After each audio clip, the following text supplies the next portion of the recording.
Yo. Welcome into the ChrisBeCappinn Show, man. Today is July the 29th. We are now back for the second day after the All-Star break. Last night was a lot of fun. Tons of games. And today, I like it when there's only two games. There's only two games for today. Real quick, before we jump into yesterday, until we jump into today, yesterday was a good day, man. If you watched the show, you found a few ways to make some money. I stayed off the Seattle and Indiana game because I thought Dom Malunga would probably play, but I didn't want the Seattle Storm without Malunga, and that ended up being the right decision. Even though they did fight back, they just couldn't cover that spread. Definitely didn't cover that first half, so I'm glad I stayed away from that and just kind of waited for the injury news. But Connecticut, Washington, over 157.5, 58.5, 59.5, whatever you took was an absolute winner. Washington's offense is coming to play now. And the Sparks got the job done. You didn't need the 5.5. You could have took the 4.5. The game did go over the total, which we talked about as well. Jackie Young over her 6.5 assists was the only loser. And I told you guys I had systems that was on Toronto plus the points in Minnesota last night. I wouldn't have gotten there if I'm being honest, because Toronto had just ruled too many players out. But they do have a rematch tomorrow, which we'll talk about tomorrow. So it was a beautiful day yesterday. Beautiful day yesterday. I'm hopeful that you guys found some ways to make some money. Let's jump into it. We'll start off with Jackson, your AI Sports Betting tool, linked in the description as it always is. Wanted to keep the player prompt still going. So I asked Jackson to analyze the WNBA slate to find the highest value opportunities for player props. For player props, focus on lines that show significant discrepancy against 5-game rolling averages, tracking changes in usage rate due to injuries or favorable defensive matchups, specifically targeting matchups in with points, rebounds, or assists. Provide the underlying data, the underlying metrics, and reasoning for each recommendation.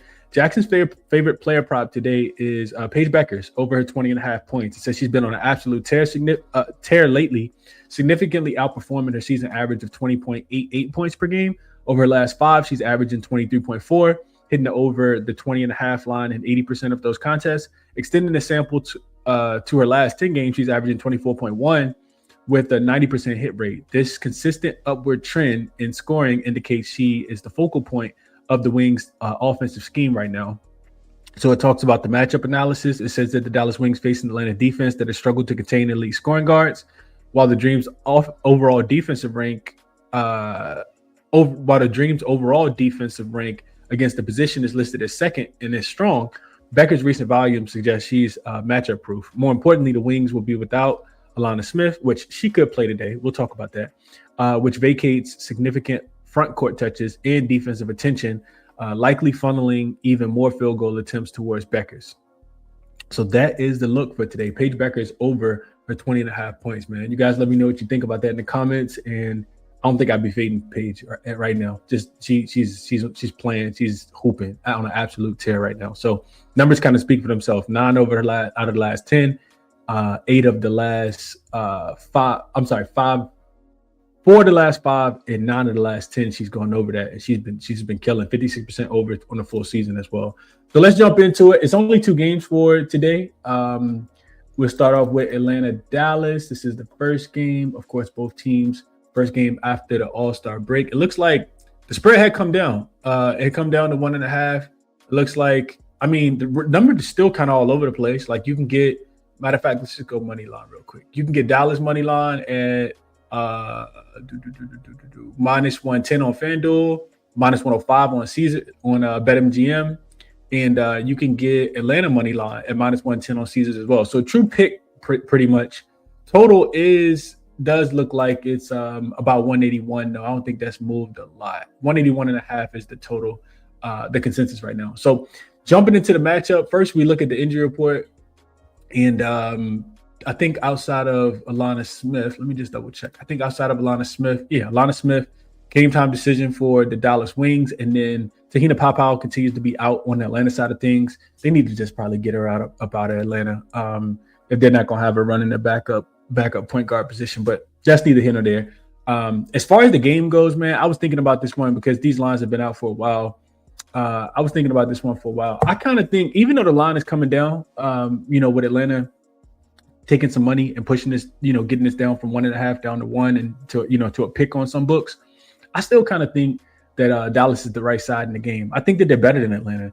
So if you look at Atlanta, this is a team that they did win 3 straight heading into the All-Star break. They've actually won 4 of their last 5. So they've been playing a little bit better basketball after that slide that they had went on. But those wins, if you go back and look at them, they came against Seattle. That was the most recent one. Atlanta and Toronto.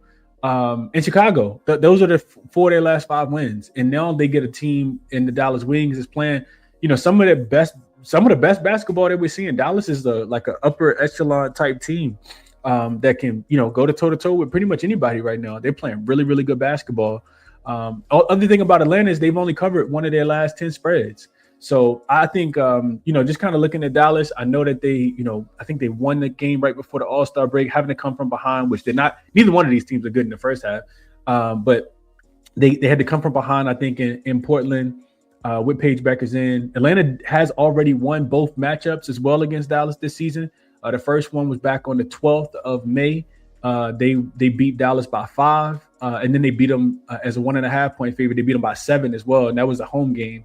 Both of them stayed under the total, 173.5 and 180.5 in the first one. So I kind of think Dallas money line and under. So Atlanta, I just looked at them just on the road in general, just 5-8 against the spread on the road this season, 38.5%, just 1-4 ATS in their last 5 road games as well. The one time that they were dogs this season on the road, they actually lost to the Indiana Fever by 12. They were getting a point in that game. And then I look at Dallas on the opposite side of things, 8-4 straight up at home, including 8-2 in their last 10.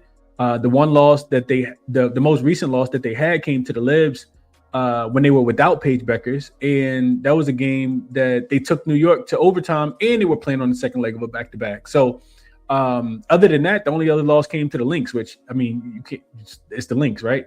The Lynx playing way better basketball than Atlanta going into the All-Star break. So, I like the double revenge spot. I like the revenge spot in general. The home favorite in the revenge spot is at least this season has been something that's been profitable as well. So I did have a system on that. So if I'm betting Dallas. As far as the total goes, 181.5, I think it's a little too high.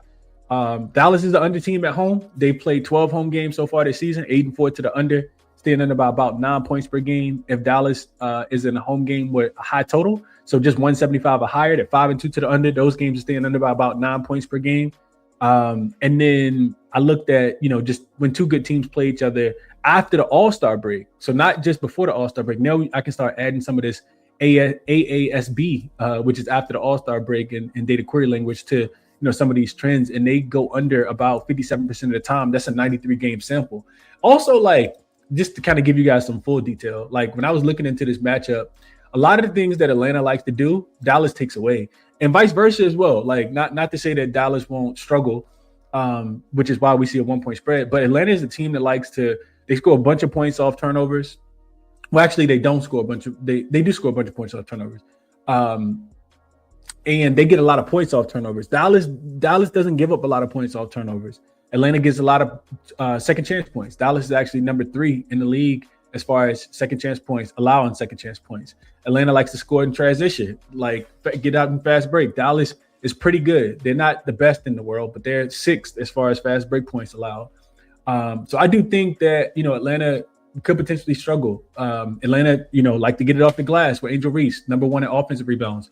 Dallas gives up the fewest. And then if you flip it and you look at Dallas on the offensive end and Atlanta on the defensive end, Dallas likes to take a lot of mid-range shots. Paige Beckers lives in the mid-range. Atlanta is actually number 1 in opponent mid-range makes and number 2 in opponent mid-range attempts. Second chance points, Dallas gets the third most. Atlanta gives up the second fewest. Fast break points, Dallas gives up the second most. Dallas gets the second most, and Atlanta gives up the fewest. So I do think that this game goes under. Just kind of taking you guys behind the hood a little bit. I think it's under, and I think Dallas are the right side in this game. As far as player props, I actually like. Let's transition real quick. I actually like. I don't think the Paige Beckers look is bad at all, because if you're expecting a close game in the fourth quarter, then Paige probably will have the ball in her hands, in my opinion, and we know she can do some damage. But I like AZ. I think AZ, fresh off the 3-point contest, championship or trophy or winner or whatever you want to call it. Her 3-point prop today, I know that it's juiced at 1.5, but I think just take it to get 3.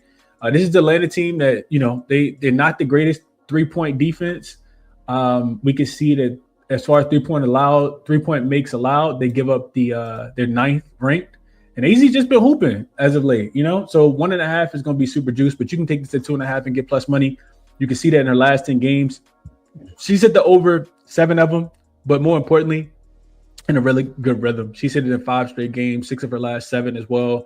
And let's see, if we go head to head, she only played in one of those games earlier this season, and she only made 1. She shot 1 for 4 in that game. But I like the matchup for AZ in this game. I think just looking at her full season, you can see that she's hit the over 1.5 58% of the time. But when she hits 1.5, she typically, especially recently, these games here, she's gotten to 3. So I like AZ to knock down a couple three threes actually in this spot. I think she can get hot and score the basketball in this game. Didn't really look too much on the Atlanta side of things. They're just a very Jekyll and Hyde type team, up and down type team. I don't know, maybe with Angel Reese boards, maybe Jessica Shepard under her boards because she has to deal with Angel Reese. Not quite sure what I'll do on the Atlanta side of things, if anything. All right, let's transition to the next game, which is the Golden State Valkyries and the Phoenix Mercury. This line is now up to, I think last time I looked, it was at 5. It opened 4.5, I think. 5.5 now. It is still some 4.5s out there as well, though. It's kind of all over the place. In total, 156. Yeah, 156 is the correct total. So injuries in this one, you do want to know what happens with Gabby Williams. She's listed as questionable. Game time decision due to some reconditioning. I would think that she plays. I think they've been off for 8 days, or it's 6 or 8 days the Golden State Valkyries have. So I would think that Gabby Williams would play. She's the only person listed on the injury report for either team. Phoenix made a couple changes right at the All-Star break as far as their lineup, as far as their roster, but I'm not sure if any of those players are actually get in the game and play a meaningful minutes in this game. So we start looking at the matchup. Golden State has been absolute money, probably the hottest team in the WNBA, even after losing that game before the All-Star break to the Washington Mystics. A very uncharacteristic game where they gave up 90 points for the first time in 10 games. This is a heavy under team, 8-2 to the under in their last 10 games. If you take that one out, 9-1 to the under in their last 2 games. So I'm pretty sure they probably left the All-Star break with went into the All-Star break with a pretty sour taste in their mouth. On the Phoenix side of things, back-to-back wins for them, but they beat Connecticut and the Sparks, right? 2 teams that aren't really winning a lot of games. They did cover both. Both of those games went under as well. They've covered 3 of their last 4. And on the Golden State side of things, they've beaten this. As far as head-to-head goes, Golden State's already beaten this Phoenix team twice this season. Both games were in Golden State, and Golden State covered the first one as -2.5 point favorites, and then they didn't cover the -7.5. But I think they ended up winning the game by like 6. Both of them went over the total, 159.5 and 162.5. So the way I think about this one is Golden State just has a lot of matchup advantages, in my opinion, especially if Gabby Williams play. They're the top 3-point shooting team in the WNBA as far as, above the break 3 attempts and makes. And Phoenix is pretty trash guarding the 3-point line. Bottom 5 in pretty much all 3-point defensive categories. It don't matter if it's above the break. It doesn't matter if it's, attempts, if it's makes, whatever the case might be. That's a big advantage, in my opinion, for Golden State. So the way I think about the game is it's Golden State or nothing for me. Either Golden State against the spread -5 or 4.5. You can get 4.5, or Golden State team total over. And initially I thought, it's really difficult to trust this Golden State defense. I think that they can score the basketball against this Phoenix team. And here's why. So if we're just talking about the spread, I'll go spread first, and then I'll talk about the team total. Phoenix is just 4-9 in their home games so far this season. They played 13 home games. One of the worst teams in the WNBA as far as home games go. And then you look at them as a dog, they haven't won or covered any. 0-3 straight up and against the spread. All their losses came by 9 points or more. And if they're at home with a total, now we transition into the total, because typically I think Golden State game goes under on the road. But if they're at home with a total that's below 166, they're actually 4-0 to the over in those games, 9-4 to the over in their home games in general. So Golden State at home is a tricky over spot because defensively they just haven't been that good. Offensively, they've struggled to score the basketball as well. So maybe you just take, Valkyries on the spread here and don't worry about the, how many points the Valkyries gonna score. The Valkyries, on the other hand, 5-0 straight up.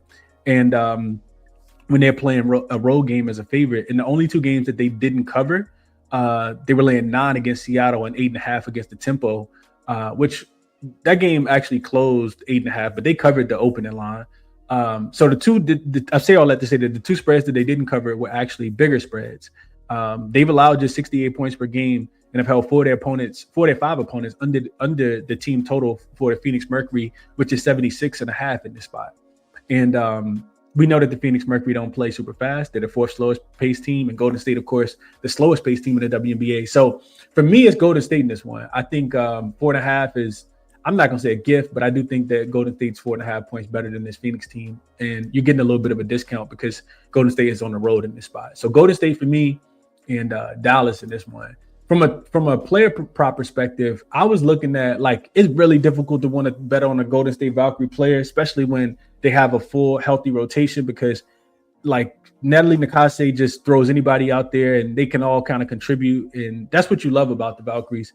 But it makes it really, really tough to bet on player props. I consider Kayla Thornton over her 1.5 threes. It's something that she's done in both games so far. I just told you guys that Phoenix is the worst 3-point defense in the WNBA. Somebody will hit 2 threes. I'm just not sure if it's her, Veronica Burton. Like, it could be anybody. So I probably won't end up playing any player props, but I do kind of want to put together a nice little same game parlay. Well, not same game, but a nice little parlay where I add Ezzy to hit AZ to hit 3 threes, and somebody on the Golden State Valkyries to hit 2. Maybe Kayla Thornton to hit 2, and see. Just, I think it'll be a nice little payout. Just a small, very, very small play, but 10th of a unit, 15th of a unit, something like that. So that's what I'm looking at for today. As far as recap, you guys hit the like if you can, subscribe if you guys have not. As far as recap, let's go here and let's talk about this. I haven't bet this yet, but I probably will be on Dallas today. Just money line. Like I said, you can get a -105. I do think that they're better than Atlanta right now. Don't trust Atlanta on the road. And then AZ over her 2.5. I'm going straight to, well, just go 3+. 3-pointers made. And then the last game is Golden State minus the 4.5. Not going to get too cute. Like I said, consider their team total over. I think that number was like 80 and a half. Yes, you can get a 79.5. I do think they can get the 80 against the Mercury defense. But I think if I had to play, I'd just take the later points with Golden State. Think that they are the right side. So haven't bet anything today, but I'll probably be on these 3 looks and maybe at least 2 of these 3. Yeah, probably be on 2 of these 3. Keep it light. But yeah, that's the show for today, man. Best of luck on your action. Resources, they're linked in the description of the video. Make sure you guys check them out if you're interested. Jackson, Outlier, Moneyballer, Oz Jam. Appreciate everybody for tapping in.